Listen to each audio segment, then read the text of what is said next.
You saw my comment. Lots of people talk about it. Doesn't bother me anymore. Right. I always look at it this way. If the problem's like somebody else.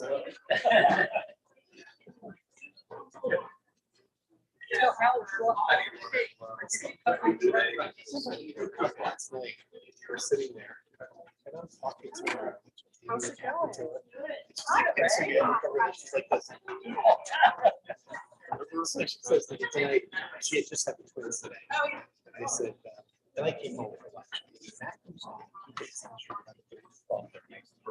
And then he comes over. Glasses today, I can use them. That's part of what I'm doing here. Should for reason, so I can see you guys now. So you can say what I'm usually. There for reading. Well, I was sort of fishing for the next.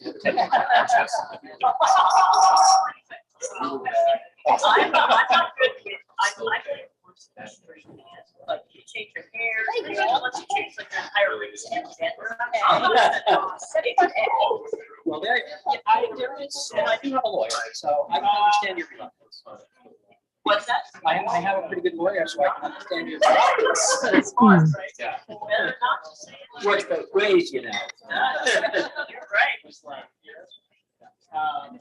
I would say sauce.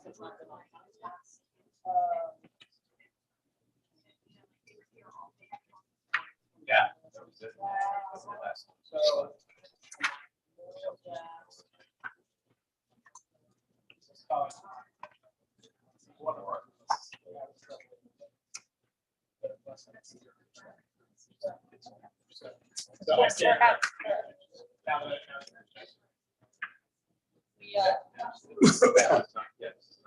Have one.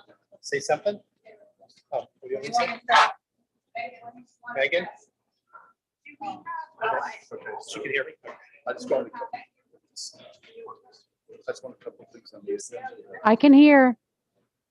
We have our two representatives on. It's not there yet.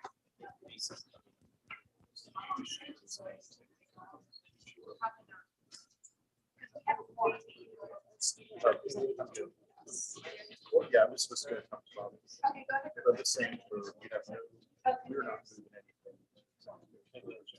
No, no, we're just gonna take this. Two presentations.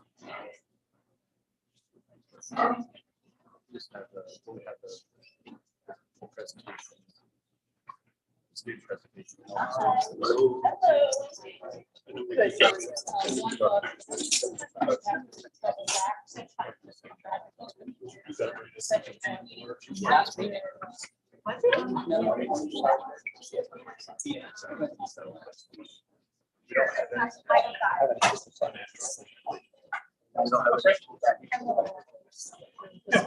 And we don't have anything. So we do one day. We have no executive business.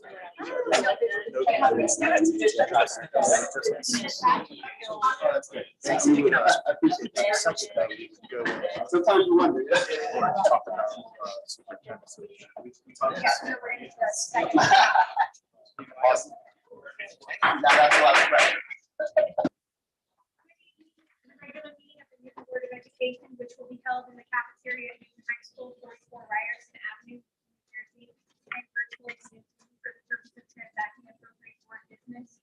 The notice of this meeting was sent to the New Jersey Herald and the Town Clerk of Newton on January 7th, 2022, and appropriate notice. The notice requirements of open public meeting will be satisfied. Jim, can you have a roll call? Yes. Try without my glasses. Caffrey, here. Ms. Cook, Here. Ms. Fay, Here. Ms. Gill, Here. That's it now. Mr. Morales. Here. Mr. Porter. Here. Ms. Carbu, Here. outstanding. Ms. Zayak, Here. Ms. Zito, Here. Mr. Morris. Here. And Ms. Dunn. Here. please rise. To the flag of the United States of America, and to the republic for which it stands, one nation, under God, indivisible, with liberty and justice for all.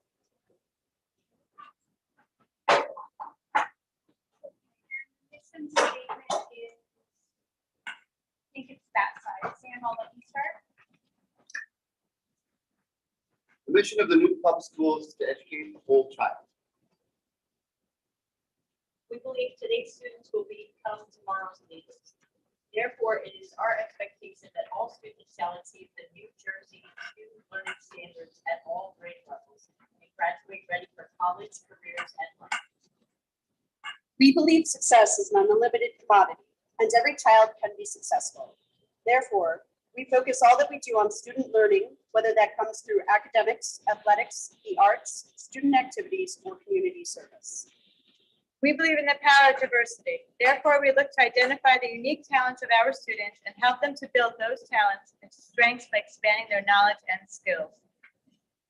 We believe in the value of care. Therefore, we put trust, respect, and support at the heart of our school culture, and safety, security, and sustainability at the center of our physical environment.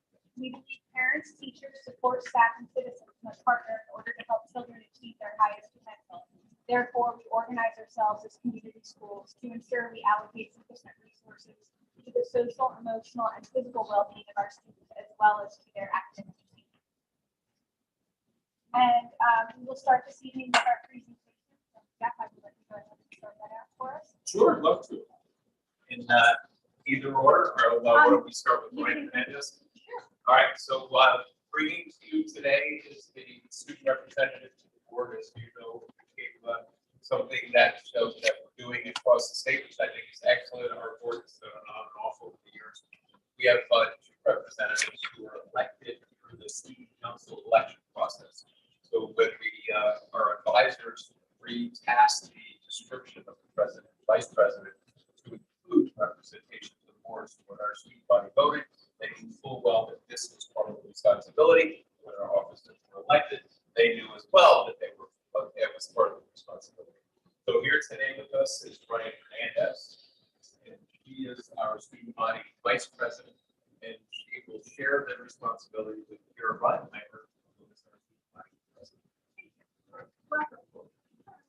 So I'm Ryan Hernandez, I'm the vice president of the student council, and right now the student body is so excited to have a meeting here, especially our seniors. Starting off the year, we have homecoming coming up soon. Everybody's super excited about that. And yeah, we can't wait for an amazing school year and just have the best year yet. Thank you. Welcome. Thank you, Ryan. Ryan Nichols. This I'm going to lead just with a little segue because he's going to present it to you better than I can. But what I will tell you is that a large majority of the clubs and activities that we run at the high school come from exactly what you're about to see. Students who have generated interest. When our freshmen walk in the door for the first time, the second time, the third time, the fourth time, the fifth time, what we tell them is get involved, get involved, get involved. We put on a club fair so they know the different things there are. We send links out to the parents so they can take a look, see what interests my son or daughter. But the cool thing about what we can do is capitalize on our students' creativity. And the last thing we say to them, 1, 2, 3, 4, 5 throughout their time here is if you don't find what you're looking for, let us know. We'll talk about it. And if there's enough student interest, we'll take off in front of it. This is one of those times. So what Ryan is about to present to you is his idea for a club or an organization, not something that could be a board motion. What you will see later on is a motion to approve and advise. You're half as excited about it as I am. I think it's something that's really going to take off pretty well for us. So without further ado, Ryan. Hello, everybody. My name is Ryan Mitchell, and I'm presentation.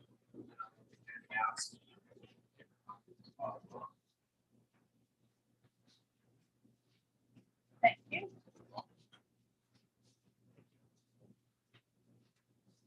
Thanks.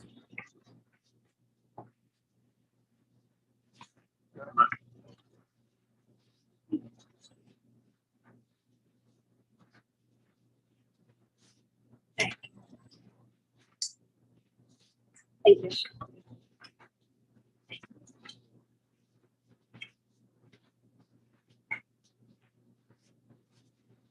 So what I'm going to be speaking to all of you about today is posting or health occupation students. Now, I'm sure you're asking yourselves, what is posting? What posting is a student-led professional association organization. Now, what that does is it bridges the gap between healthcare and education, utilizing chapters or clubs, as you know, in high school. Now, in these chapters and clubs in high school, or middle schools, or colleges, or even in postgraduate schools, and all of those, what they do is they keep events all around healthcare, all divided in healthcare academies. And altogether, there's 210,000 members nationwide. This is a very prevalent club in healthcare culture, and it's extremely important for students interested in healthcare who want to maybe pursue a career in it.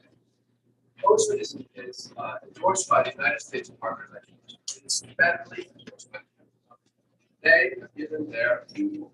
It shows to everyone that it truly is a basic club. And it does help students who are interested in this healthcare content. Now, I mentioned before that it's student-led.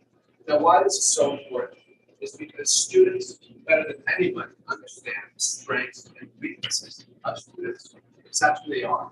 They are students. They understand what works. They understand what doesn't. And what this does, when it's led by students, it helps them provide tailored the club to the students' needs and to their expectations. It's such an amazing thing that students need because it not only helps the students evolve, but it gives you leadership qualities and abilities that you can use throughout your life. It's an integral component of the health science curriculum. Now, what that is it's a pathway that students interested in healthcare may take to go into healthcare. Now, it starts in high school or middle school, depending on how you do it.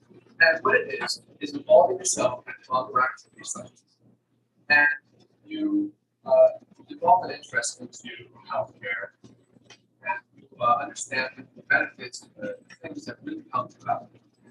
And it also develops future leaders for the healthcare delivery system. Now, when you join clubs such as this one, and you understand the roles and skills needed to be in healthcare, it really helps you when you get into healthcare, when you get into college, all of these things that we eventually get into, because it gets you a leg up for something else. It doesn't happen to students. And it helps you the students, especially get this competitive energy. And lastly, it's 100% healthcare. This club has all this resources to put into healthcare. It doesn't have business. It doesn't have agriculture. It doesn't have any of that. It is 100% healthcare. People who work for this organization have devoted themselves to health. Now, moving on to OSHA's mission. The mission of OSHA is to deliver quality, passionate healthcare providers. Now, it does this, like I said, through competitive events. Now, I'll get us to competitive events later. But what this does, when you involve yourself in competitive, you familiarize yourself with healthcare. You understand the skills and the roles needed to be successful in healthcare. And now, OSHA helps students with a whole bunch of things. Now, it helps students in healthcare, like it's designed to, but it also helps students involved in many other things. If you decide after joining this club or organization that maybe healthcare isn't for you, it still gives you important qualities that you need to know and that you will use. So first, it starts with a second career and education. Now, a lot of people go into healthcare or who think they want to go into healthcare say, I want to be a doctor, I want to be a cardiothoracic surgeon. What they don't understand is that being a doctor, going to medical school, is a long process. It is 8 years of schooling, 7 of training, and an additional 2 or 3 if you want to specialize. So what this does through the competitive events and understanding healthcare is tonight is it's such a realistic career in education.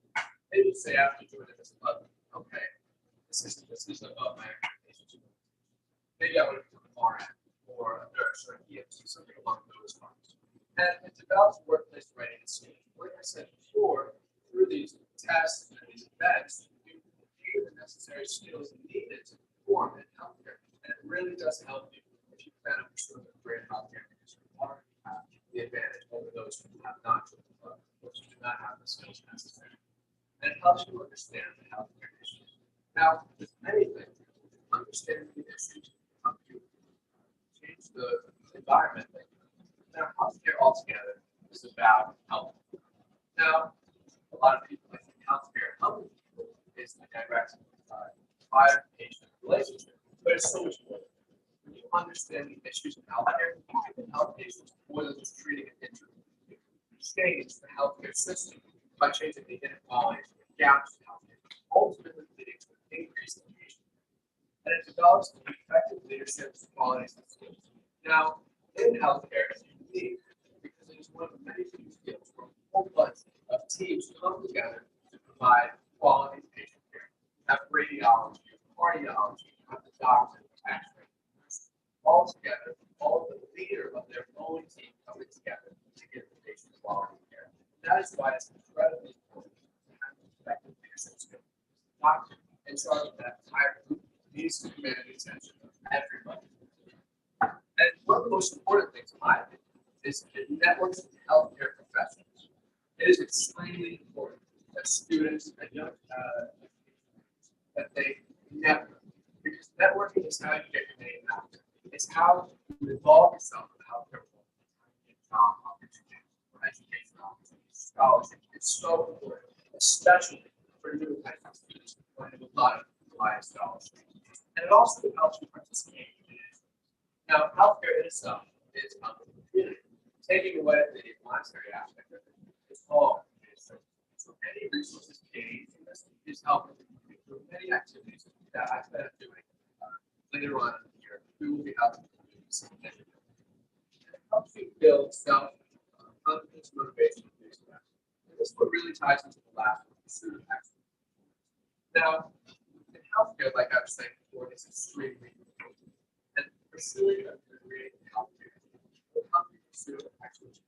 You need to be the best of the best. Medical school is one of the most competitive doctor programs in any country. And it's incredibly important to pursuit of excellence. Very unique, such as high school students. And moving on to the competitive events program. The competitive events program is really the basis of it. Students involved in this club will learn from over 50 categories, all events, and all different categories. And it really does help you understand the important knowledge of healthcare, the skills needed, and really hands-on skills. There's approximately 50 events in various categories, which I'll get into later. And it really does help you gain essential knowledge and skill development directly related to health. These events that you participate in, these events that you study over the course of months, it's a lot of studying, it's a lot of learning. These will not go to waste after that. Maybe decide you don't want to go into healthcare. You will utilize it. There's a CPR, or first aid event that you learn. That is incredibly important for anybody in this country, because anyone can suffer cardiac arrest or respiratory arrest in any situation. But it's so important that some of these skills are taught. Now, looking at some categories, we have 4 categories. Now, the first is health occupational related. Now, these are the ones where you get into medical spelling, medical terminology, dental terminology, all of these things, medical math. It's really for everything. Then you have health occupational skills. Now, these are the ones with the hands-on skills. Once you show up in person, it's not a written test. It's just something these are great test takers. So you have medical assistant, you have ENTs, which is where you would show as a competent ENT delivering quality healthcare, what you would do in a situation, say unresponsive patient. How would you go through? How would you treat the patient? Then we move on to the individual leadership events, which is rated speaking events, job seeking skills, researching skills. These are really more language or language arts based students. They aren't really into the science, but still do healthcare. And then lastly, you have the team leadership events. Now, in these, you work as a team because healthcare, like I said before, is unique. Everybody works in a team. You cannot deliver quality, compassionate healthcare. That's just not. It works by doing a whole bunch of teams in different areas. Ultimately, deliver the quality. By team leadership events. Now, I want to direct your attention to the scholarships. A lot of new high school students across America utilize scholarships to go to college. You don't have the resources to go to college. This is so important. Students have the opportunity and ability to get this. area with state scholarships, outstanding post members, great knowledge of the organization, aspect of Catholic Jump Florida Scholarship, with the opportunity to live with other students to achieve scholarships. That is all I have for you today. Thank you so much for taking the time. And I hope you are enthusiastic. So, thank you. Thank you. I'd just like to say something. How old are you? I'm 16. 16. I would follow either one of you anywhere. I feel that Newton is in really good hands with you two at the helm of anything. Thank you so much. The two of you are dynamic. So thank you. Brian, I would never discourage you from healthcare, but if you ever want to teach public speaking, then I'd be. Thank you so much. I'll take some time. Thank you. Thank you so much.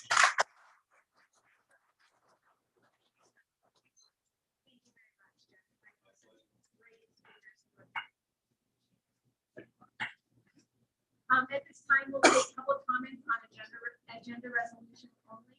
This public session is designed for members of the public to speak on agenda items only. By law, the Board of Education is under no obligation to respond to public comment. If the Board of Education chooses to respond, it does not waive its right thereafter not to respond. Each statement made by a participant shall be limited to 3 minutes in duration as timed by the Board Secretary. Each public comment session of this meeting shall be limited to 30 minutes. No participant may speak more than once during each public comment session. If you have any public comments, please identify yourself and spell your last name.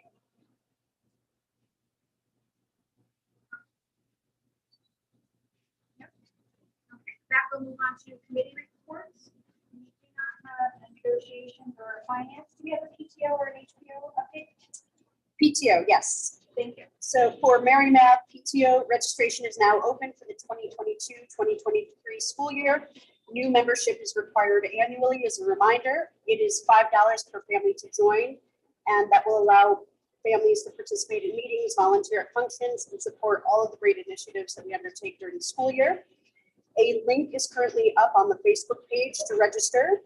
If anybody needs more information or is not connected via social media, they can email mariamadpto@gmail.com. The first PTO meeting of the year will occur on Monday, October 10th at 7 p.m. in the library, the MAS library. Parents with students at Camp Auxilium preschool program are also invited to attend. And reminder for the event that I spoke about at our last board meeting, the PTO will be hosting its annual back to school picnic, which will be occurring this Friday, September 16th from 5:30 to 7:30 p.m. on the tennis courts and the playground. It's a combination of free and low cost activities for everyone to enjoy. Thank you. Do you have a talent update as well? I do. I was able to reach out to our town council liaison, Councilman Coos, and he provided updates for the following. For the ADA ramp bids and solar signs, they were both received on July 21st, 2022. At that time, a delivery quote for the solar signs, which was brought up at our last meeting, was at least 2 months. As long as there are no unforeseen delays, work will be performed in October 2022. So we'll have that next month. A pre-construction meeting was held for the project back on August 24th. And he told me he would inform me of any other updates if they became available. So right now, it looks like we're moving on. So positive progress.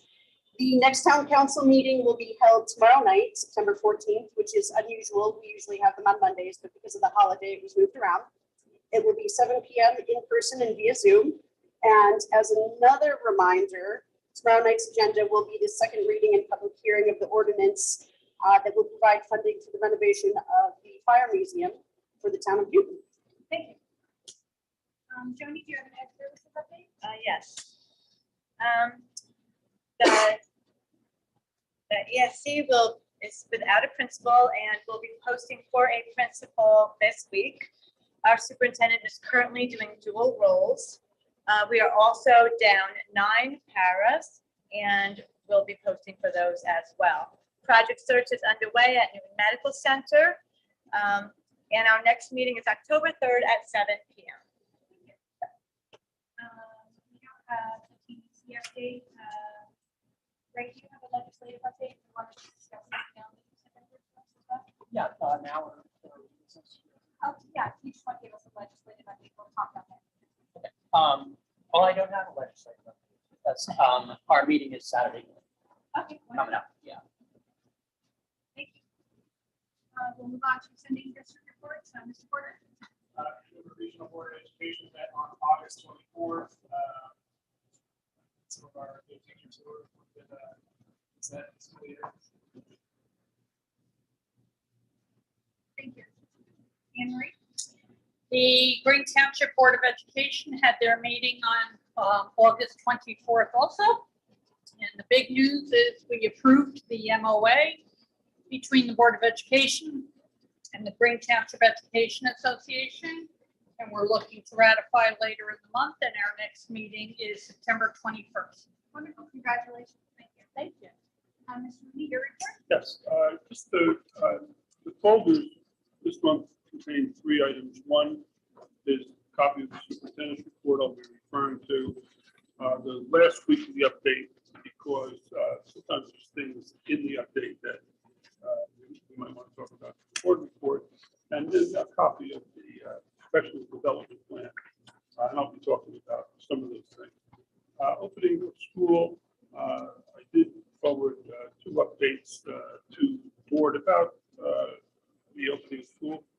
We think it went extremely well in all 4 facilities. I had an opportunity to visit all 4 facilities, both of the first 2 days, and watch the drop-offs whenever possible, and take a look at just how the whole operation unfolded. We did have some congestion that first day, and we met again today. Kenny Lutz, Kevin Stanton and I met to talk about drop-off procedures.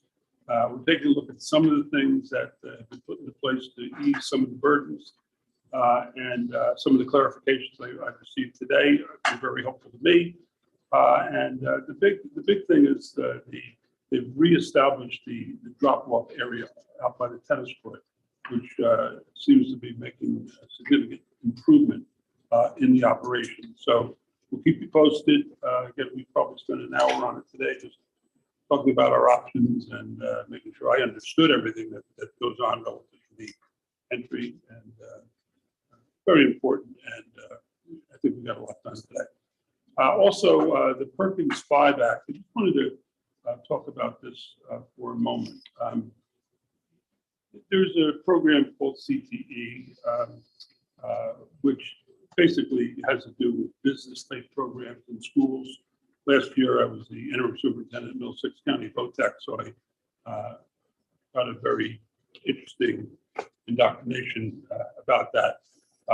In small high schools like Newton, that only has a program or 2 that would qualify, it becomes a very difficult task. Jeff Waldron and Morris and I have been discussing the feasibility of continuing the district's participation in Perkins 5. Last 3 years, they've had Perkins 5. Prior to that, it was Perkins 4. My understanding is the guidelines were not as rigid over the last few years as we anticipate this year. The amount that they're offering us is $9,776, down from $14,747. We have many disadvantages. Newton doesn't have all the resources to comfortably comply with the guidelines, which are, again, very stringent. It's my understanding, I already mentioned that, it appears this year the standards will be much more stringent. Unfortunately, due to the limited size of our program, we do not have a career or technical coordinator, and we shouldn't. We're not suggesting that we should. And the county does not have the comprehensive local needs assessment that is part of the process. And also, just mention that Belvedere was involved with our program, and the consortium has been eliminated in recent years. So we are of the opinion that at least for this year, we would ask the board to refuse the funds and maybe regroup and see if there's a practical way to get this done But this year, it just doesn't seem logical or reasonable to do that. The other thing is that always scares me with Perkins and any other grant dollars. When you have all these restrictions and guidelines, and you don't really have all the resources to get them done, you run the risk of having audit problems. And I am concerned about that. I know Mr. Waldron shares that view. So I just wanted to share, because I'm not big on surprises. I like to always tell the board what we're thinking, and then ask the board, their view on it. But we are recommending that we, in the September 27th meeting, that we consider refusing the $9,776. It just isn't going to be a practical way to go. Also, talking to Andrew Morris, Andrew is telling me that his time could be better spent even fundraising with money that we can raise locally that can offset any of the issues here. So I've spoken to Jim about it. I just wanted to share that with the board and get some views on that. I had a question. What programs do they impact? And Uh, what would there's- happen if he wasn't able to fundraise into those programs? That's very good. We have two programs that are involved with this. I didn't bring my note with me on that, but it's horticulture program and the natural resources program. We have two different teachers on that, but that's all we have in that area. Those are the programs that would be affected. Yeah, in the past, we've used the funding predominantly for the after-school instruction and the advisors. We can make that up very easily with one fundraiser that's for the floral shop. The time that, as Mr. Mooney mentioned, the time that Andrew has already put into an application that we are woefully short on, in large part because the application is really not meant for us. It's meant for Sussex Tech and other technical schools. Our affiliation with Belvedere gave us a stronger application for the old application. Now with the new one, compounded with the loss of that affiliation, we are falling short in multiple areas. The biggest one, Mr. Mooney mentioned, we don't have a representative for the we are supporting this position because we don't need one. Right? It's just the ag program. And Andrew, for as strong as that program is, I'd rather have to spend the time developing that program rather than working to try to scrape together a few $1,000s that we can do without. When you're down to below $10,000 of the program, it sometimes is problematic. All that work that distracts from other work with the students probably makes sense. At least the three of us believe that makes sense. At least this year, hold off. Maybe we can regroup because we don't want to lose any money. I also think that this money might be, I don't really have an inside track right now because I'm not in the folk tech world right now, but I think this money is going to continue to dwindle. They give you a dollar figure, you apply for it, if they approve you, and then ultimately pay you, reimburse you dollars. But that's just where we with such a low figure, with so many disadvantages and so much unnecessary stress. I think it's a wise move. Yeah, I just would hate to see like the floral program go away. So I know that it's a program Right. that the students enjoy. And as a matter of fact, I'd like to see it advertised more because, people don't know that they can have their wedding flowers done by the floral program. And, and that when the school has sales, that anybody can come and buy flowers. And so it would be nice if you could devote that time to broadening it. And then that would also bring him in more dollars as well. That's really what we've been discussing. And there was never any talk about cutting anything other than the dollars and replacing them with other dollars. Yeah, we have unused, to speak directly to your question, we'll have unused salary funding from programs that we don't run because of not student interest that we could completely make a difference with their after school activities. It's nothing. Anybody else have any questions? So what I typically would do here is we would put together a very simple resolution to actually not accept the money. And then we simply have to go on the e-week system and I'll be working on that. So to let them know, I will let the state know tomorrow that we will be dealing with it on the 27th. And I want to make sure we heard from everybody. Okay, good. Thanks. Very good. Also, on your superintendent's report, again, I always like to give you a copy of it, just as a takeaway. But policies and regulations for the board, I think, are very important. I always want to make sure that they're fully aware of what's happening. We have the second reading on the student representative policy. That's new, so we needed 2 readings on it.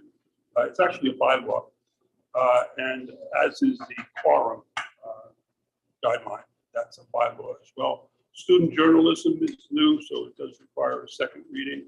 And you may recall there are 2 related, a policy and a regulation. Don't sound like they're related, but they are, on professional responsibilities and unit plans.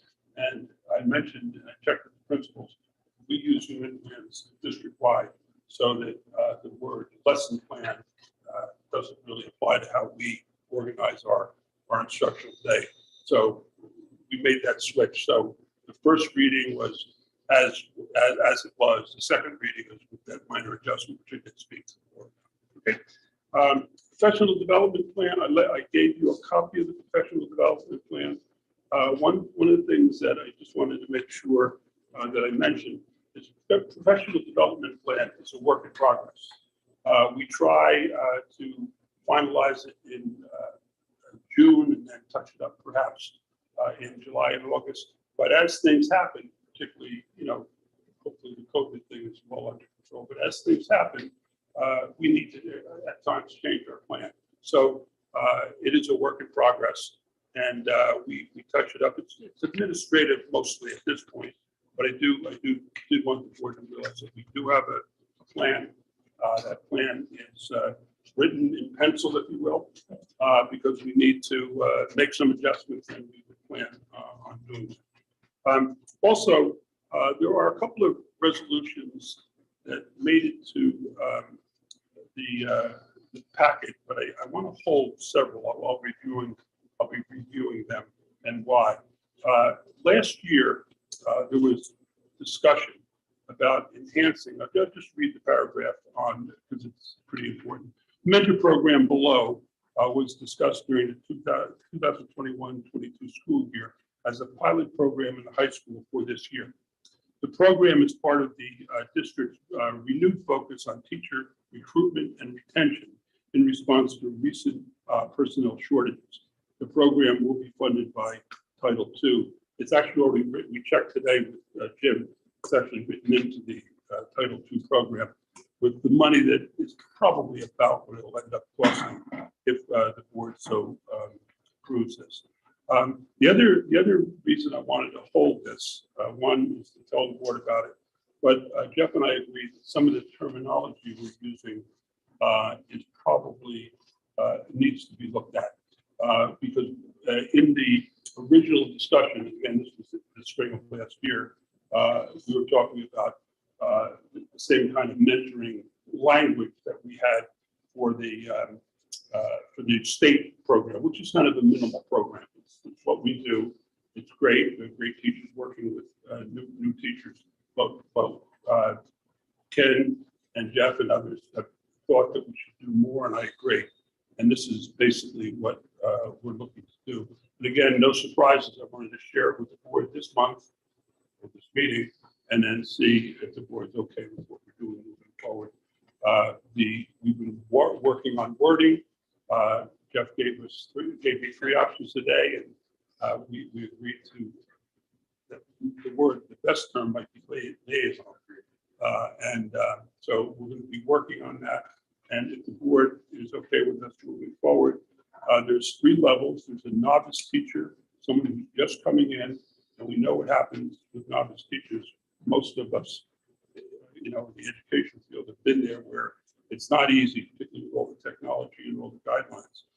And there's a list of responsibilities that you have there that we would be proposing. The second level, which would be less, would be experienced teacher mentors new to the district, someone who's coming from another district to this district, and they would have an opportunity to review basically the same types of things, but not with the same level of rigor and response because they have experience. And the third level, which would be the least, would be someone who's been in the district and knows the district, but just moved into Halsted Middle School or the high school in Marion, so that they would have just a little bit of formal introduction, so they're not left alone, nobody can answer the questions. So, and of course, these hours will all be put in during time that they're not assigned to classes. You know, that was the case. So again, I wasn't sure, because Ken and I didn't get a chance to talk about this program, to what degree Ken had a chance to talk to the board about it this year, so I don't know, which is one of the reasons we wanted to hold up. We want to, again, have any surprises. And second, Jeff and I wanted to touch up the name a little bit. So Great. I think it's a great idea to continue to use the resources, keep staff here that are build on their ability. I think over the years I've seen some very good people get discouraged and leave. And I think what Ken Green and Jeff Waldron and others are trying to do here is Well, I also feel like it helps a teacher who is coming in to be a mentor. It may help them to revitalize and to get re-energized by seeing someone working with someone who is a newer teacher and who might have different ideas. Yeah. So it works on both sides. Anything else? Okay, and the last thing I wanted to mention, in my weekly update, I mentioned that I was going to the convocation yesterday, and I did. And I ran into the worst traffic jam in the history of mankind. They closed Salem Avenue in Union, and it was a parking lot everywhere you went. And I know a little bit about Union. It's enough to make all the wrong turns. But as anticipated, it was what it's been in the past. Introduction of all the department heads, and they talk about their role, which is good. We've heard that before. And then question and answer, and all the questions and answers were quite routine. Give you an example. One of the questions was, is there going to be a change in allow districts to take snow days virtually this year? The answer was no. It's not on the agenda at this point. But those are the types of things. The one thing I will say, though, that I was pleased with is the commissioner seems like a very pleasant, welcoming person. And I think that's so important in the field of education, that you're not dealing with my gosh, bureaucrat, you're dealing with a warm, sensitive lady with a good sense of humor and who doesn't take herself too seriously. So that was probably the biggest takeaway for me personally. So that's important, and I just wanted to share. I mentioned if I heard anything significant, I would mention it to you. The only thing I heard was significant. I was impressed with the attitude of the commission. Okay. Jim, your report? Yes. So first, I just want to, again, I want to thank my staff and the business office. Business office works 12 months, and we have to wrap up in June. So in July, we're trying to wrap up a year that just ended, and we're also trying to order everything to get the new year started, but also get everything in place so that we can start to pay the health insurance bills and a lot of big bills, and it's you have to stop everything, and they do it deftly. They do it very well. I just want to say thank you to them. I'm just impressed with. There's a lot of stress, with we have a lot of transition going on, and they come in, they get their work done, and they have been helping Bob and I, and they don't say anything about it. So I just wanted to say thank you to them. Everybody's gotten a super football conference card given by our great athletic director, Ryan Hatchway. And he really just wants you to come to see Newton. So he doesn't care. But so it does work at other places, and it gets you and somebody else in. Everybody has one at their desk. You should. Okay. And also, I think everybody's pretty good on Chris Rennett in our office is taking care of reservations for school boards. So everybody, if you haven't gotten back, because we just want to wrap this up. But again, at school boards, I know that some of the newer members, if you haven't gotten your level 1 of training done, or level 2, but there's mandatory school board training you can accomplish down there. It's a Monday, Tuesday, Wednesday. So it's a little bit different. I've not seen that in probably I've never seen it in like 16, 17 years. So there you go. But look at it, take advantage of it, and just let us know if we're going to have a window close on making reservations. But of course, you can make reservations on your own and get reimbursed up to the state guidelines. Just let me know what you'd like to do. We are finishing up there's specific open items with the audit, and we'll be working through those with our auditors to try to get things wrapped up. We're working with our attorney also with the audit just to make sure that we're not in any big lawsuits or anything, and we're not. Just letting people know. We have our new transportation operations specialist, Kimberly Coulter, started. She's doing very well. It's taken off a lot of pressure off of Colleen Waslick, and she's already coordinating with our head bus driver. And we hope that that continues to grow, and we'll get her involved in some other areas of operations. We're preparing for interviews for our director of facilities. We hope the target is to have a recommendation at the next board meeting. Sorry, my glasses keep on fogging up. I forgot what it's like to wear a mask. But so that's the 27th of September. We hope to have a recommendation, and for that, applications are coming in. It just got posted, I think, on just about midweek last week. We did file an extension with the Board of Public Utilities for the Halstead Middle School and Newton High School solar arrays. I briefed the board about that at the last meeting. Again, there are supply chain issues. There was equipment issues, part of a project at the high school for hookups. But right now, we needed to get those arrays. We need to get the extensions to continue, and that's where we're at. So those have been submitted to the BPU. We're wrapping up the summer food service program. We're actually into the National School Lunch Program, but Newton fed the summer food service program is open. It's free meals for any child under the age of 18. We help support schools and all through the county. So they wanted to know if the kids could come here, the children could come here. And all the children really had to come in, and they're supposed to sit. There wasn't a grab and go. That was tough for families, because they need to get the kids here and they need to be here. We tried to be as flexible as we could when the programs were in the schools, but we're probably the only thing going on in the county. For Vernon alone, we supplied 2,250 breakfasts to Vernon. Vernon was coming down and they were picking up, and that was a pretty interesting situation. Again, we will get reimbursed for that, and it could be good for our kids when we do things like that. It worked out well. Overall, we had 5,148 breakfasts and 3,236 lunches in the months of July and August. The free and reduced lunch applications are coming in at a good rate, and that's the paper copies. So right now we have there's links that go to our website, and there's a fillable, downloadable PDF that they could fill out. We also just received approval. It's taken me about a year or so, but with Gina Cathcart. Gina Cathcart's the nurse over at Camp Auxilium. She's fantastic. She juggles. She does her job, but she also does this very well. She's very proud. And we now are going to send out another link, and that's an interactive where the families could go in. It's in English and Spanish, and they put the information right in the system, and it goes in, and it'll help us with data and different things, and also going into our point of sale systems.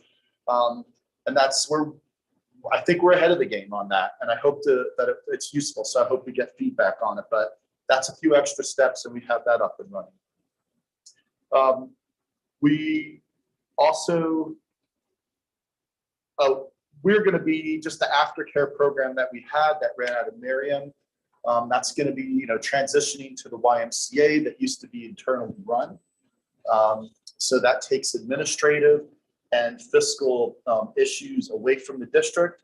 And I think we'll hopefully be better able to serve the children of the district. And YMCA comes in, they're very good with their communications, their sign up, and their funding and support for the programs here at Newton. I know we had a good experience with them over at Hardison, and they're all on board. And that is all I have for the board. Thank you. Thank you. I wanted to sprinkle this in somewhere. Jim gave me, he said we could do that. An opportunity to go to the football game on Friday and see all the patriotic activities of our students, band, and then the football team. And it really was a wonderful evening for me. I'm a high school person by trade. That's what I did in coaching. But one of the things I always encourage coaches to do is when you have a lopsided situation game-wise, whatever it is, to be kind to the other team because they're young kids too. And the first football game, the score was, I believe this is accurate, it was 42-0 at halftime. The final score was 42-20. This game, I forget the score exactly, but it was 37-0 when we pulled back in the very beginning of the third quarter. Final score was 48. We scored a touchdown on a run. What are you going to do? And they scored 2 touchdowns. The only 2 touchdowns they had this season. And I saw their side when they scored touchdowns. Purely everybody going crazy and really great. And the coaching staff just so totally understood. Really, one of my favorite things to talk about is we have to worry about the other students too, because they have full seasons to play. We want to keep people enthusiastic. Just because they're not our kids, we still need to be kind to them, be respectful to them, and do it in a respectful way. And I got to tell you, Friday night was a perfect example of that. And Susan and I were just talking about it. That a lot of good reasons. One, you don't get your starters injured is likely. You have the seniors who don't play every day get some time. You have the younger players getting some experience, and most importantly, you're kind to your opponent. And when I talk to people, I always talk about, the experience I had with John Frank graduation, and when we came up here when I was in high school for the football with kids and our kids enjoyed typical Newton. Friday night, what I saw was what I call typical Newton. So that'll be very common.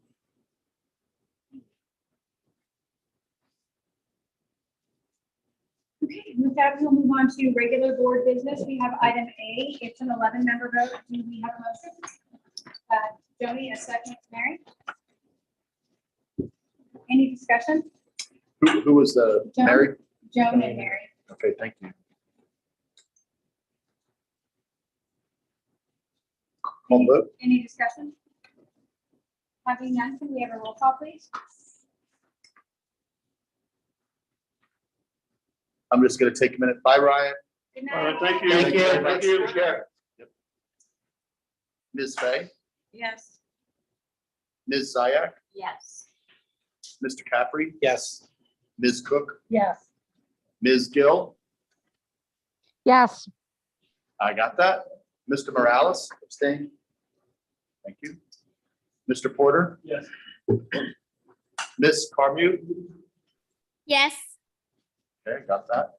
Ms. Zito, Yes. Mr. Morris, Yes. and Ms. Dunn. Yes. Under program, we have items A through C. It's a 9-member vote. Do we have a motion? Ed, a second. Danielle? Any discussion? Having none, can we have a roll call, please? Mr. Caffrey, Yes. Ms. Fay. Yes. Oh. I'm going to take that as a yes. I'm going to go back to Ms. Zito as the second. Yes. Ms. Gill, yes, Mr. Morales. Yes. Ms. Carmute, Yes. Ms. Zayak, Yes. Mr. Morris, Yes. and Ms. Dunn. Yes. Also under program, items D through J. It's an 11-member vote. Do we have a motion? Mr. Porter? A second? Mary? Any discussion? Having none, can we have a roll call, please? Mr. Porter, Yes. Ms. Ziak, Yes. Mr. Caffrey, Yes. Ms. Cook, Yes. Ms. Fay, Yes. and from the Yellow Submarine, Ms. Gill, yes, Mr. Morales, Yes. okay? Ms. Carmue, Yes. Ms. Zito, Yes. Mr. Morris. Yes. And Ms. Dunn. Yes. Under personnel, items A, Can I Yes. just mention what I wanted to hold?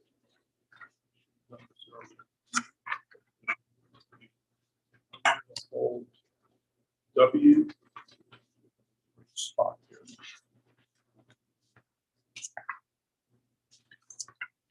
I'm gonna hold at this point W and X.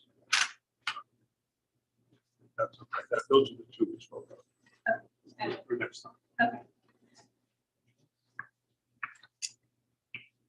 So personnel, we will not move, they're not, we're gonna remove those from the agenda. Yes. W and X, yes. So we have personnel items A through J2 with item G, J1 and J2 being addendum items, and this is a 9-member vote. We have a motion. Jody, a second. Sam? Any discussion? Can you have a roll call, please? Ms. Fay, Yes. Mr. Morales, Yes. Mr. Caffrey, Yes. Ms. Gill, yes, Ms. Carmue, Yes. Ms. Ziak, Yes. Ms. Zito, Yes. Mr. Morris, Yes. Ms. Dunn, Yes. okay? Under personnel, items K through Y, removing items W and X. One other thing. Yes. We also hold Q, because that's the same thing. Okay, and we will also remove item Q Those are the three. to appear on our next agenda.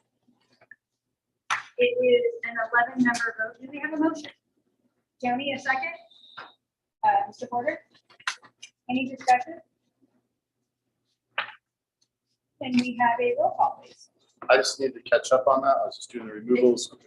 It was, Motion by, Joni Fay and second, Mr. Porter. thank you. And we're good for the vote. Yes, please. Ms. Fay, Yes. Mr. Porter, Yes. Mr. Caffrey, Abstain on the high school appointments, yes on the rest.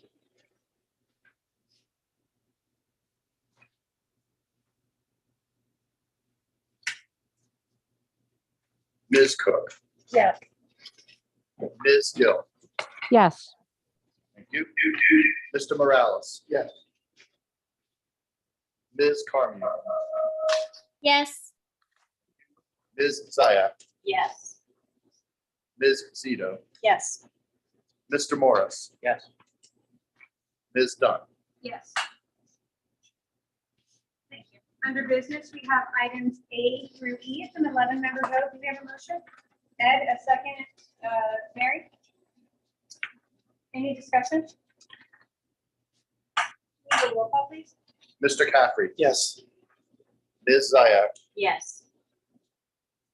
Ms. Cook, Yes. Ms. Fay, Yes. Ms. Gill, yes, Mr. Morales, Yes. Mr. Porter, Yes. Ms. Carmine, Yes. Ms. Zito, Yes. Mr. Morris, Yes. and Ms. Dunn. Yes. Okay, that will move on to old board business. Does anybody have anything they'd like to bring up? Yes, Mary?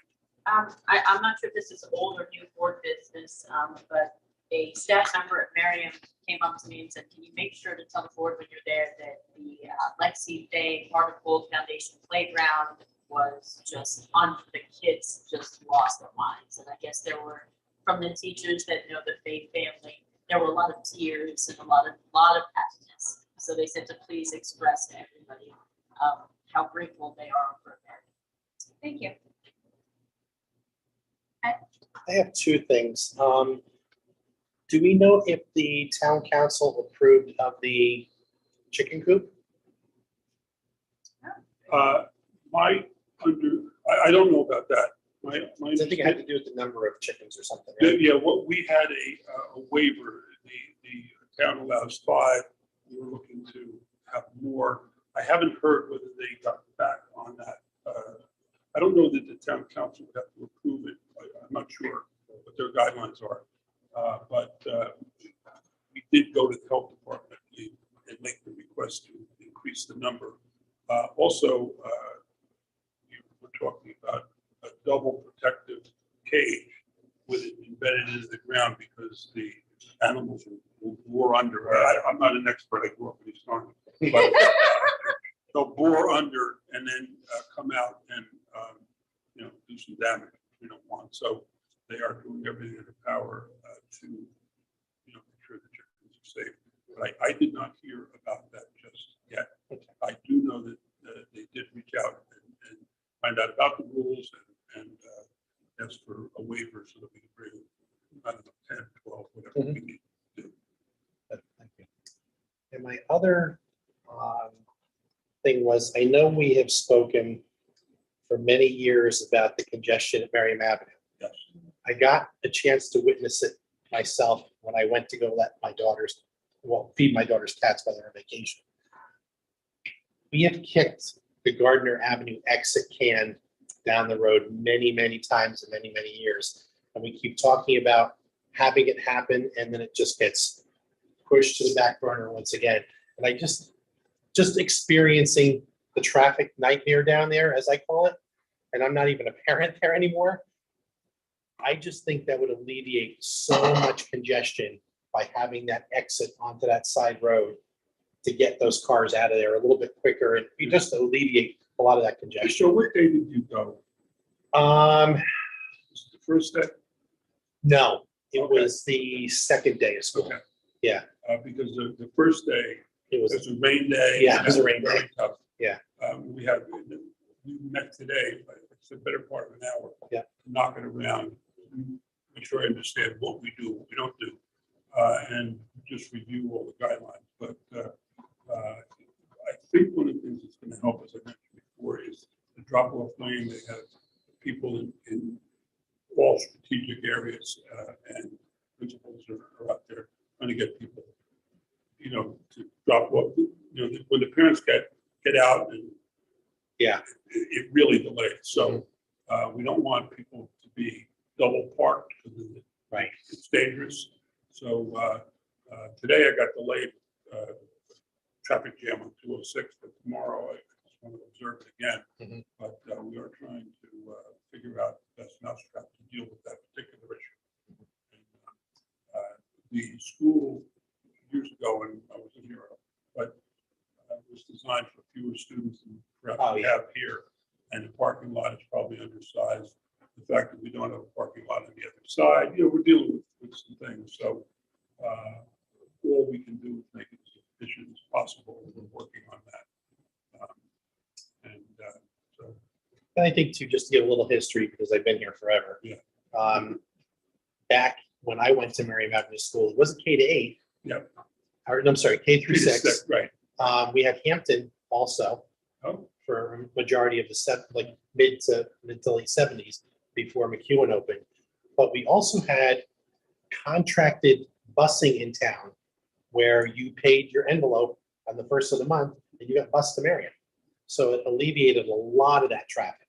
But I just think that we really need to revisit that Gardner Avenue exit again.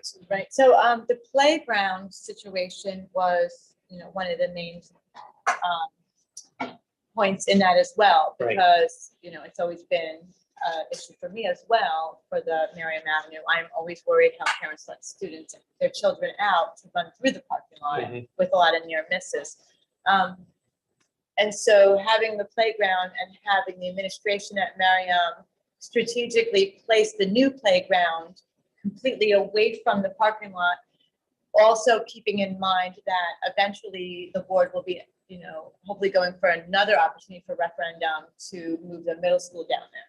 So our board, for as many years as I've been on here as well, has been looking into, lost my train of thought. But utilize, by expanding everything to prepare for that possible opportunity of putting the middle school down there. And so the playground that's there with the 3 red slides, every time something breaks, a large section has to come off because everything's connected.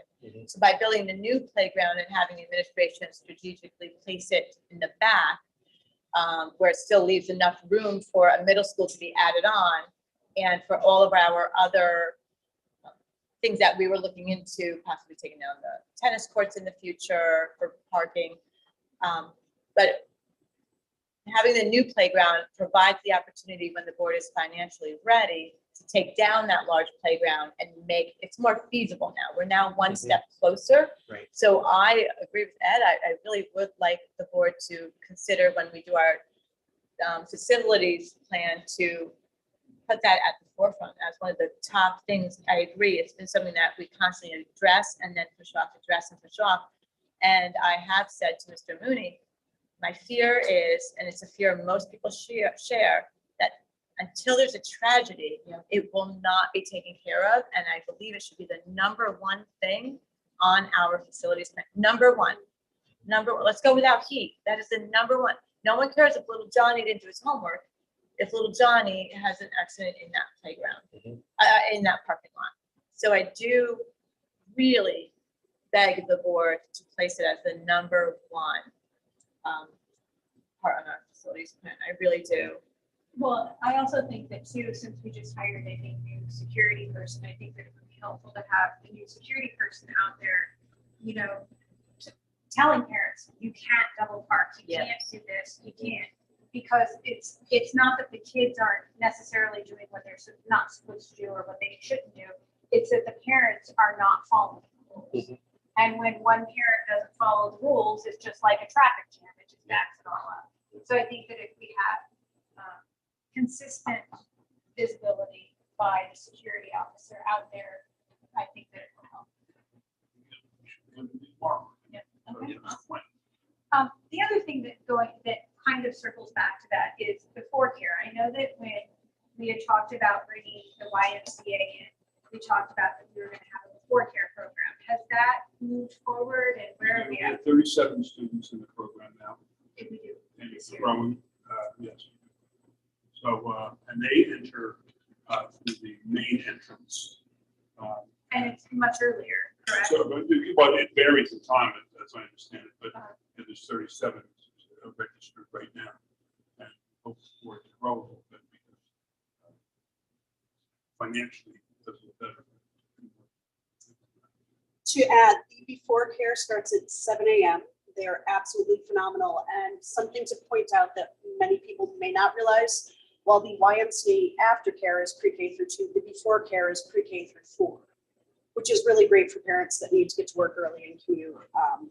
It's very easy. You go up to the door, there's somebody there to greet you, they take your children in, they greet them by name, which is really nice. They're very on top of things, and both my girls who are attending are really enjoying it. And are we advertising that much? I mean, like, is that something that we could put like on our Facebook page or something? Because I need to look into the extent of the advertising. I don't know, but it's certainly in our best interest to cooperate with that because it is to get that program to work. Well, and on top of making the program work, it also helps to alleviate some of the parents who aren't doing the right things that drop off in the morning. So I The think kids are already there. yeah, I think if the pre-COVID, you had the option to drop your child off starting somewhere around like say 7:40. That really spaced things out, but there was no cost associated with that. So that could be, maybe we're seeing some, maybe that explains the low numbers, that now there's a cost, whereas before there wasn't. There are grants available for yeah, parents. and that it's income based. Yeah. The before care, It wasn't, it was more that you could drop your child off. This was, When there was Pre-COVID. traffic. yeah, COVID, that they would have, Years right. ago, yeah. This was, my daughter's in Halsted, so this was, I'm dating myself, but any parents who had children young back then that now, are seeing that there's a cost associated with it, they may not understand what's really going into the before care. And it sounds like it's actually a structured program now, whereas it used to be just. It was kind of, that was kind of an exception to the rule, to be quite honest with you, because the rule and the policy handbook and the student handbook said drop off was at whatever time, but those were teachers and like. It was a courtesy that It was a courtesy. the that they administration were- provided. Yeah, Yeah. it wasn't a program and it wasn't anything else. It was kind of a courtesy, like, we understand you have to get on the Yeah. road, so we're gonna try and help you out. But I think that if we did more to let people know that we had the core program and the fact that it is a sliding scale and so forth like that, it might help with some of the both of the issues. The applications were going out last spring. I mean, I'll say in the summer. We knew that they were being posted and it was being advertised as soon as we, I can't remember the exact dates, but I knew that, you know, we had the second meeting. There was, you know, just some questions. It was in the spring, but so it'll run well. It's based on the same thing, like it's a licensed childcare center. Yeah. And with And the that lic- I think is the difference that parents most likely maybe don't know about, that they're in their mind thinking that it's similar to the unofficial, not real, you know, semi quasi watched. But now, I mean, can it be sent out again, maybe in October? Because when I was back at Merriam, I would have been all over it after seeing the first month of how, you know, congested it was. I think, well, the nexus of it is all the parents that were involved in it last year. So they knew it was transitioning to the YMCA. So the parents that were making use of the program that we had last year, they knew about it. And I'm almost certain, I know that I can remember the YMCA representative saying, this is gonna go out, they've already were pushing. And that was the aftercare. And it was when we okayed with Ken and we all sat down, was like the before care, yes, we're doing it. Yeah. But that was going out. And 37, there's 37. Did somebody say the number of children that were in there already? 37. Yeah. That's I just bet if you sent something around again in like October, I know for sure, had it been me, I would have been like, oh yeah, I'll make this work, but I'd be pulling my hair out if I was sitting in that line at Merriam again. I think we can. And that'd be nice to, you know, help with the congestion. I think we can do I think something right now. Alicia, I think it's, yeah, it's, We'll work on that tomorrow. So it is nice that we are taking all these opportunities to make things better and improve our situation. I do implore the Board of Ed to make it a priority to fix it rather than to, I mean, it's wonderful how we are, you know, especially Mr. Mooney has been so receptive and so active in how do we make it better. And I really respect you and appreciate your communication and receptiveness a lot. But as Ed was saying, it is time to fix the problem long-term. We are also very short of staff like the rest of New Jersey, so it does play into a lot. So I appreciate that the security monitor will possibly be out there. I appreciate how there are some other people, but I do implore the Board of Ed that it's time to fix it before we learn the hard way. And also, I want to end on a positive note. Halsted, so it is like night and day, the pickup and drop off this fall compared to the past. There is a person out there, a staff member out there who is moving that line along. Parents seem to understand the process better. And because the other problem with Merriam is a lot of those parents never had children in school because of the COVID. So Paul said it's more seasoned, it's parents who already get it.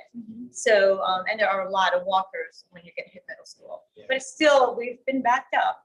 So this year has been going exceptionally well. And I really would like to say kudos to the principal of the school who sent out an email the day before the first day of school because she knew the weather would be bad.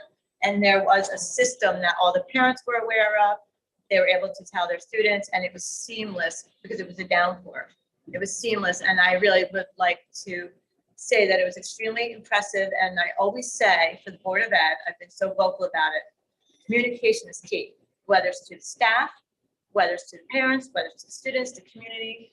Communication is key, and that principal was on point. it wasn't seamless on a downpour of a first day of school. Even though I dragged my daughter in front of the sign in a downpour to take a picture, everybody else was seamless. Everybody else followed the rules. So it was seamless, and I just really want to say that because kudos is due where it is due, and it was seamless. I also have some questions about the preschool at First Impressions, Norwest Cap, and of the Little Sprouts program. Are those students being integrated in for activities like the Marion Avenue PTO and being invited to events and stuff like that? I know what I know, which isn't everything I suspect, but they are, in fact, they have events for the PTA, the PTO, I think it is, that actually, include specifically the Marion Avenue, the Camp Auxilium students. So one of the things we had been discussing, and I believe that has been the case in the past as well, from what I understand. So those families are included in that process, from what I know. I'll check again because, but I've been assured that is the case. So I just think that getting the families involved at the younger ages is very important. So, and I mean, like when we talk about the preschool program, we say Camp Auxilium, we don't oftentimes mention the other programs that are sprouts of the program. We just turn it on. That's a good point, and that's a very good point. We just say. Yeah, the three programs. Yeah, because they're part of the whole thing. Yeah, they are. So I just think that was my question. It'd be interesting to see how they react to that because they make their own parent group. Just, I don't know how to do it, so I have to find out. But that's an angle we haven't dealt with yet. So, I can bring that up at our next PTO meeting as well, because you know what, honestly, I don't think that we've referenced them during any of the PTO meetings. Or make sure that they get information about coming so that they can be included. You put them at the other three meetings. Correct. Yeah, right. Yeah, Right. because, they're gonna filter up in a few years to Marion Avenue, and you can get them involved sooner. And you also want those kids to be able to come to the Feel like they're PTO part of the events community. so that they can participate just like the kids who go to Camp Auxilium. Absolutely. So, Just so you know that, so we're working with the food service because they have to apply. And two of the issues with Project Self-Sufficiency is probably Head Start too, but definitely First Impressions. Our children are just a part of the whole. yeah, So if you send a message out, it's really, you only want to send it to the Newton resident students. yeah, So that's going to be for them. It's that's gonna be something that they have to deal with, but, yeah. And I mean, and even if they get included on the email list or the blast emails or something, I don't know if that happens. I was just thinking that we want to try and capture those voices quickly, because getting parental involvement is important. I just want to address what Ed and Jody had brought up. And as a method, because you talked about a referendum, and no matter what you want to do, your referendum is going to trip you. But if people want to know how you work to earn to save, is when you start to build your budget and you're looking towards next year, and you're saying, you got to think about your reserves. And so you put that budget out and you say you're going to do that. But once that budget for the next year is done, and so I'm talking in April or March and April, how you need to quickly focus on how you're closing the current budget. Because that's how you build your reserves. And there'll be a motion that comes in front of the board that says a motion to reserve up to X amount in the capital reserve and to the maintenance reserve. And that capital reserve is what you want to build. And that's so you could start to, when you build your next budget, put in there the plans that you want to do the soft cost, you want to develop the plan, you want to start the presentations, but you want to have the funding. And I think you want to be in a stronger position fiscally and your debt to equity when you go out and you'd say, here's our issue we're going to solve. I'm only asking you for X amount to fund it. But this is what we have done. We have worked to earn to save. It's not bank accounts. So at the end of the year, it's, when the spending's going through the roof because it's like, oh, there's money left over. You want to force that conversation is talk about what do you want to do, when do you want to do it, how are you going to measure it, when are you going to stop it, how are you going to achieve it? And so if you put 10,000 in it, you achieve it for 8, don't spend the 2, because we want to reserve that. And that is how you start to fund in a midterm, not a long term, but a midterm financing of projects of capital, and that precedes. And so you just continue to work to earn and save, because you have to build in anticipation if things go wrong. Like this year we have, I think we're over on the number of out of district special ed placements, which is, we're taking care of the children, but that will affect it. But still, at the end of the year, there's a lot of spending that goes on, and people think it's free money. And that's when the board needs to we need to say, no, we have plans to reserve that. And that is how you affect a positive change. And when you're questioned by the public, when you're asking them for the vote for that referendum, if you need it, you could say, this is what we brought to the table. We're in a much better position. It's like going to your parents and say, hey, I only want you to pay half of the car, as opposed to, can you just pay for the whole thing? So I think I don't know if it would work, but still you would be in the position to take on some of these projects and fund it yourself. What can you fund on your own without going to the taxpayers? And again, the next budget takes off. You want to focus on the end of the budget year and like, what are we dealing with? Okay. Just so I don't think that you were here when we talked about it last. The project that Joni is talking about is making just a road that would extend instead of the parking lot coming like this as a U. Yep, I know where it's at. Yeah, it would go out. So I don't think that we would need a referendum for that project. That's the project that Joni is hoping. Right, but we haven't been able to build a capital reserve. Yeah, yes, I understand. But I'm just making sure that everybody understands the scope of what Joni is talking about. Have we had the architect look at that? It is in our long range facility. It's been in our long range facility plan and been in all of our stuff for years. The reason I ask that is when you do that kind of project, you have to practice the fact that you don't need curbing, do you or don't you need way to get rid of rainwater, do you need drain, can you drain, all that. So and they can make a big difference in the cost. Just putting paving down, that's one thing. We need to always try to contain the paving, sometimes curbing, and what do we do with the water? How does it drain? So there's some things that maybe, I don't know if they went into the last district I was in, we were amazed at how much it really costs to redo the parking lot. Amazing. Oh, yeah, it's insane. Because of the, how do we evacuate water? How do we properly curb it so that the edges don't go away in a year? My guess is once you do it right, so you do it once, that would be my thing. So you do need engineering and basically engineering to just figure out how much it's going to be. I've been disappointed in the past with the numbers I've seen on those projects. So that's why I think we have to do that. Yes. All right. I thought we had pricing on that. We did. Not too long ago. I want to say within the last 4 or 5 years. Yeah. I feel like it was Good. when we went to the referendum for the middle school, that was part of. And we just, I think we even discussed it after that. We did, Yeah. yep. Because after that, we had discussed it, but the playground was an issue. And then that was also when we were going to have the modulars. So it was discussed in all of that, Yeah. and all of that. I think, So- I I did, think positional parking was part of it also. Yeah.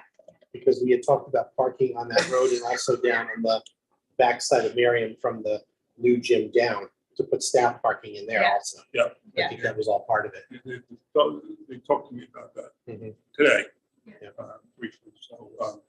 So I guess the point, so that we don't beat a dead horse, and then Mr. Porter, I'm sorry, is that we just all want to make sure that we keep that in mind, and that you guys are aware that when we look at facilities planning and so forth for next year, that and the year after, that we look at that item.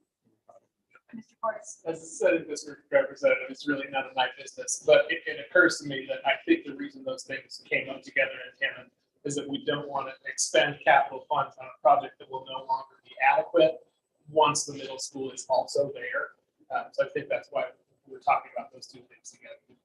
We don't want to build something that's sufficient now, but won't be if we reach that referendum stage and successfully move middle school students there. Yeah, and I think that was something that was supposed to happen when we were going to put modulars there. That was part of that whole thing that was gonna be changed. And then when that all fell apart, we didn't move forward with it. But that's just off the top of my mind. Anybody else with any old board business? Yes, Sam? I just wanted to circle back to the mentor discussion from earlier. I just want to know how the mentors are chosen.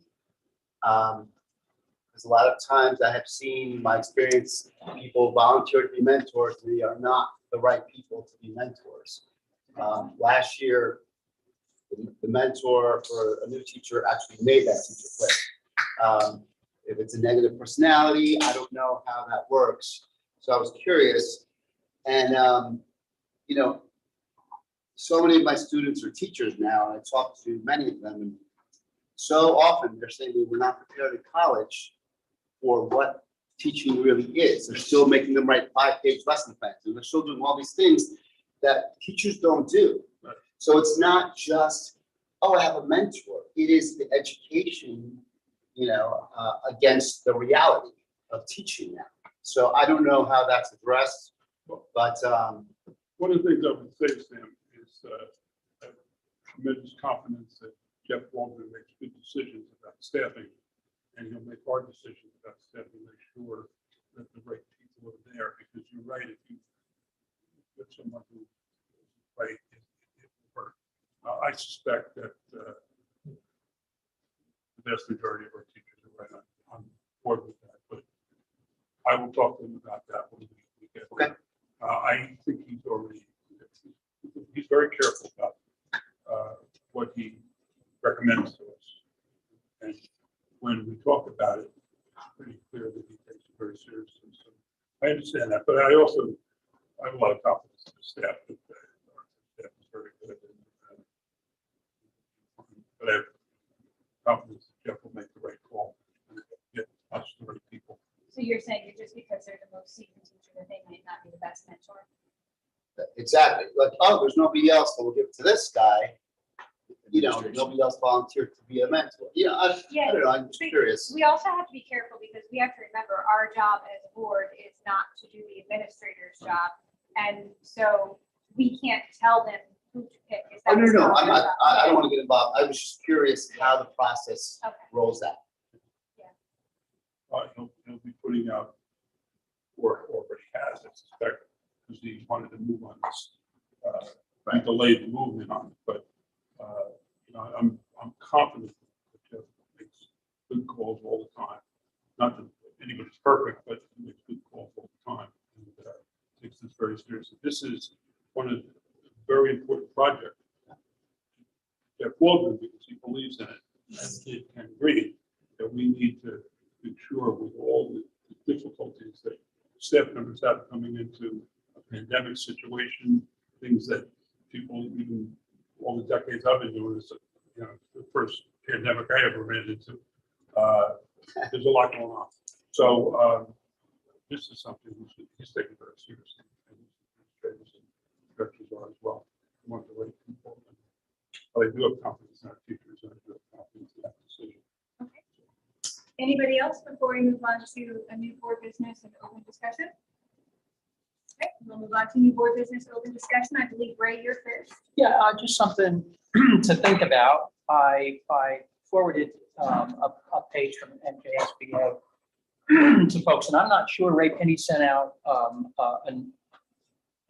that I think we all may have gotten today, and I don't think that's the same one that I sent to you guys, but I was involved with I've been involved with the state leadership folks and county leadership folks, and we had a meeting last Tuesday, and Ray Penny suggested that one of the things that boards should look at is posting what, what the board is all about, what boards are allowed and not allowed to do, the function of the board and the superintendent and all of those kinds of things. And part of that was the result of a big chunk of our hour being taken up by folks that have been involved around the state with the mask issues and the vaccine issues and the CRT issues and the health curriculum issues and large blowups at their board meeting, when a lot of that may not have happened if folks understood the role of the Board of Ed. And so he suggested that we put a link on our website to that information. There are 4 videos explaining different aspects of board leadership. And I review them and I don't see a problem with adding them to our about the board section or one of those sections where it would be deemed appropriate, as long as it's easy to do and accessible. And I'm not suggesting that we have gone through that, but Yeah. a lot of people have. Yeah. But I still think it's helpful for parents, even in our district, to know. I mean, how many times do you get stopped at the grocery store and someone has to complain about something?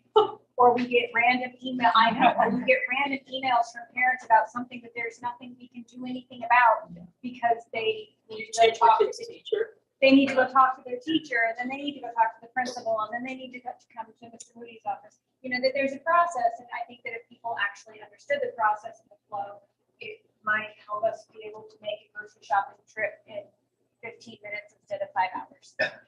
I did look at the videos, and nowhere in there does it talk about our salaries. Oh, yes, that very large salary. Hey, this is what we got. Okay, did anybody else have any new board business? Okay, we do have one item that we do need to kind of make a decision on. We now have our student council representative, and it appears that we have 2 representatives who will take turns. We need to decide if we want to ask them or allow them to sit at our board table, or if we want to have them sit in the audience like they have in the past. Since this is now, it's different than it was before, and hopefully we will have people who actually attend. The board needs to make a decision, and I didn't think it was fair that I made the decision. I will say, my opinion is that I would be happy to invite them to sit at the board table, but I would like to see them stay for the entire meeting, just because I feel it a little bit rude to leave in the middle of the meeting if you're going to sit at the board table. And I understand that they have school, and that they need to get back to school. However, a lot of important things happen at the end of the meeting when we talk about open discussion and so forth. And I think that those are key things. It's, not everything just happens at the beginning of the meeting. So I think it's a decision that we need to discuss and we need to make so that we can let our new representatives know and see how we want to make this work. Mary? What are the representatives told about, like, are they told, well, it's from 7 to 8 o'clock, is it? I have no idea. I'm not done. Yeah. Okay. I have no idea. I think that would probably be because, maybe they just don't understand what's expected or, asked of them. Mhm. And if it is, if they're advertising it as well, it's an hour of your time, obviously that's something to take into consideration, that maybe they don't belong at the table, you know what I'm saying? Yeah, I And can and I think their senior class, I think she said she was vice president of senior Yeah, class. they're seniors. They're both So seniors. it's not the student council. Yeah, Student council? they were Yeah. student council. President. student council. President of student council. It's like a code. Yeah, president and vice president of student council, but they both happen to be seniors. Okay. That's my understanding. Joni? So I feel that what makes our meetings most lengthy, unless there is a controversy, is executive session. So they would not be a part of the executive session. So they would So- leave at that point anyway. Yeah, so it would be, it wouldn't be as long for them as it is for us. So unless there's a controversy or, contracts, we end at a reasonable time for public. It's our executive session that runs late, so I would welcome them to the table, and Explain to them that it's out of that they need to stay for the entire. Right, and then it's not as long for them. I mean, 9 PM normally is. Is max. Right. I agree with that. I mean, there's, you know, if you look at it globally, there's a reason behind why this is now a thing. Exactly. And I don't think it was a thing, a big thing for the state to then, you know, put it in as a mandate. I don't think it was a big thing so that a student can come and report on, you know, the homecoming dance or whatever. And so I think we should look at it as, you know, an official. It's staying for the full meeting. I mean, so again, I think a lot of important things are happening at this point. Could we? Or we could drop that in to see if there's a best practice thing. Well, why don't we finish and see what everybody else Yep. has to say, and if we all agree, it's irrelevant. Okay. Yes, right, then, I think in past practice, they've never been included at the board table because it was considered a presentation or a report. If that role is going to be upgraded to something else and they're going to stay for the whole meeting, I don't have a problem with it. But like you said, I do have a problem with a representative walking out halfway through the meeting. It just doesn't look right if they're sitting. if they're sitting at the table. Anne Marie? But I think the intent needs to be a two-way, not only them bringing information to us, but them bringing information from the board table to the student body. Yeah, and that's why I agree with you, and that's why I think like so many important things that we're discussing at this part of the meeting and open discussion and new board business and so forth. Those are important things that they could be taking back because those are items for future agendas. And that if they wanted to be able to come and speak to them or have other students come and speak to them, it would be good for them to take it back. Okay, Lisa, we'll go ahead and let Lisa, and then Will, if you have something to add as well. It's actually okay. Anne Marie said what I wanted to say. I was going to say that it's really important because they could also bring back information to the school, and it also helps with the teachers and just in general. So you guys covered it. Thank you. You couldn't tell if I was going to say something because I was deciding. I was kind of happy between. Sorry about that, Bonnie. But I just can't remember well enough. I'm trying to remember, you know, if in sort of the language about sort of that change at the state level, there was something referring to like a non-voting seat at the board. And if it is in fact structured that way, I don't think it's appropriate for us to invite them to sit at the table. And I think that is in the language, is that it was non-voting. I think so too. So I think that they would be able to be included in old board business and new board business. to It bring feels a that little forward. aggressive to me if that is correct, which I'm not sure about. I have the If it is indeed a board seat. policy, if you'd like. I'll just read, try to figure out.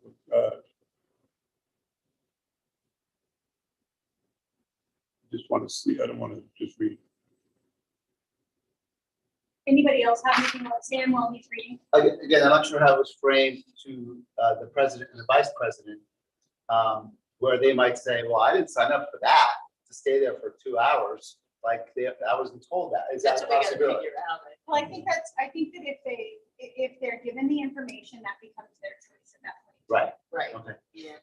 And I think that based on what I saw from the student when I was speaking to her before the meeting, I think that she would be receptive and welcome to stay so that she could have, you know, some more of a two-way process instead of just telling us stuff. You consider at the table too, you know, that's part of it. If you're sitting in the audience, you're an audience member. We can't all, you know, wanting to leave if you're not really. part of it. Exactly. Yeah. It needs to be a level of expectation. Yeah. Just like the level of expectation at this point isn't like what it was before, because we would put a student representative, we would have one, and they'd come to like 2 meetings and then we'd never see them again for the rest of the year. And it's my. Can I add something when you're finished? And that they plan on being at every meeting, and that's why there's the 2 of them, and that they will be there. Yeah, well, if they have a seat, then more likely to, you know, be part of it. I think there's a section of this might be, student representatives shall serve for 1-year term, and their duties shall include attending all board meetings excluding any discussion of the board involving subjects that are confidential, representing all high school students within the district, and presenting student proposals and concerns to the board for its consideration. So it is elevating it to the point where they can bring things to us. Keeping high school students, getting back to folks have been saying, informed of the business of the board, by providing monthly reports to the student council concerning activities of the board. So, next item is student representatives shall rotate each year. Okay, that part is germane, I think. So based on that, I would be, as long as there's a level of expectation and understanding that we can convey, I would be more than happy to welcome them. to Yep. have a seat. Is everybody okay with that? Yes. Okay. So Mr. Mooney will have a conversation with Jeff. I'll have a conversation with Jeff. I'm going through Jeff on this. I think that's the respectful way to go. Yep. Yeah, so I will talk to Jeff. Jeff will talk to the students, just make sure that they're in a position to do that. The other thing I just want to bring up relative to what you're saying, one of the things we might recommend is not so much that they simply rotate, but they work together, because it could very well be a situation where Ryan cannot go and the other student can because of family issues, a big test. We want to be a little flexible. But I'll talk to, I think that makes sense, that it won't just be a simple rotation. It could be something a little more, individual.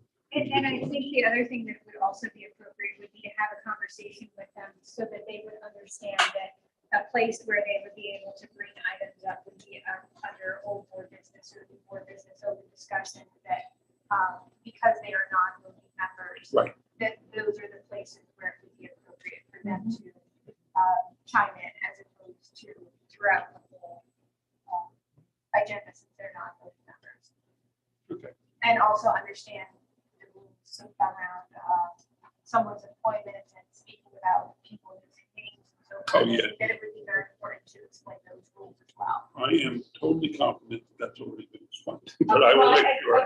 You know, if they're going to be, I just want to make sure, because I would rather have it Absolutely. explained twice than have some embarrassment or an issue. It will be explained twice. Absolutely. Good point. Thank you. Okay. Anybody else? Ed? I'm just looking, Anne Marie and I are looking at numbers here. I'm looking at the amount of money that is being paid out for tuition for the 3 locations outside of our preschool. And given the success of our preschool program, I really think that we should start talking about something long-term as a facility where all of them could be on campus together. I know that we spoke a few years back about the old St. Joseph School, because it has 10 classrooms.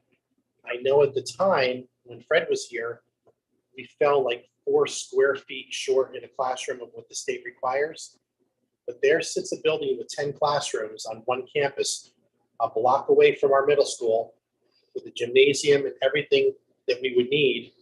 And I think that maybe we should explore that as something future. Unfortunately, Yeah, something's there, but it's not empty. It's not empty anymore? No. Lakeland has it now? So, okay. But I still think that we should look at something long-term for the amount of money that we're putting out. I hate to keep putting that money out when we could be possibly investing in something else. Whether, right, whether it be, maybe looking at, I know we looked at a referendum a while back to put a middle school at Marion. Maybe it might be time to look at maybe putting a preschool at Marion. So we would try to come up with administrative recommendations on what's best for the district. Sure. Yeah. That's not, I'd go back to see what the admin recommendations were. Yeah, and you could look at history. There's lots of history about lots of different stuff that we've tried over the last 7-8 years. We use right now 9 areas and 2 potential areas. One of the areas is a meeting room for teachers and We spoke about that. Mhm. Communicated that Yeah. here. We do have a problem right now. We're trying to figure out a way to actually use the large auditorium that we have up in camp. Auxilium, because there are religious artifacts on the walls. And be very careful about that. I tell a story I will tell now about a problem in one of the districts, proselytizing. It was very big. So it's the kind of thing you get away with for a while, and all of a sudden it blows up. I don't want to be reading the paper that I did something that, you know, but, so we're working on that. Send Jim and Joe up there to figure out just a way to coordinate as well. But, you know, we have a lot of space up there. And it sounds like we have just about as much space as we have over at St. Joe's from what I can see. My issue with it is it's remote, how remote it is. And although the police have been great in the mornings up there, we've had state police same day as the sheriff's department there. So but that's my biggest concern about the remote nature of it. And you read a little issue we had the other day, which the state police are not concerned about, but it does just demonstrate how we need to get back into the new. Something to do. Thank you. Anybody else? Okay, with that being said, at this point, we will take public comments. This public session is designed for members of the public to speak on issues for board consideration. By law, the Board of Education is under no obligation to respond to public comment. If the Board of Education chooses to respond, it does not leave its right thereafter not to respond. Each statement made by a participant shall be limited to 3 minutes in duration as timed by the board secretary. Each public comment session of this meeting shall be limited to 30 minutes. No participant may speak more than once during each public comment session. If you have any public comments, please identify yourself and spell your last name. Yes. I'll be brief, I promise. Brendan Stone. Pre-COVID, we had a staff reduction. In that staff reduction, we lost an outstanding educator in Jennifer Coffey. She has been sorely missed at the high school in general and in the district department especially. And thank you very much for approving Jennifer Coffey for our on-trial team. You have brought students back in contact with an outstanding educator, and I'm so excited to see her in this building again. I know it's not a full staff number, but heck, I'll take it. So thank you so much for approving her position. What's her name? Jennifer Coffey. Thank you.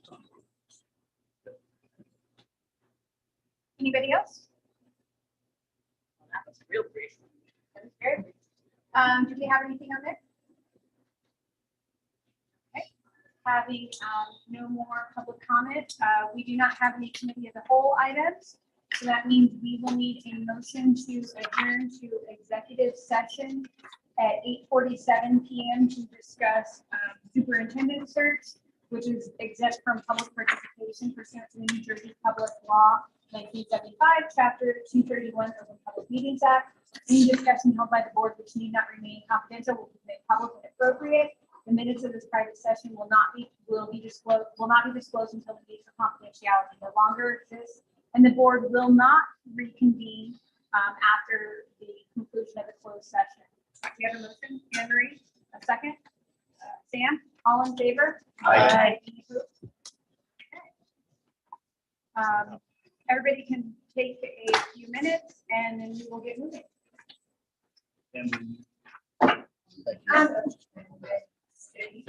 Lisa and May need to respond, but what we can do is we could probably put them. You said I had a break. That way. No.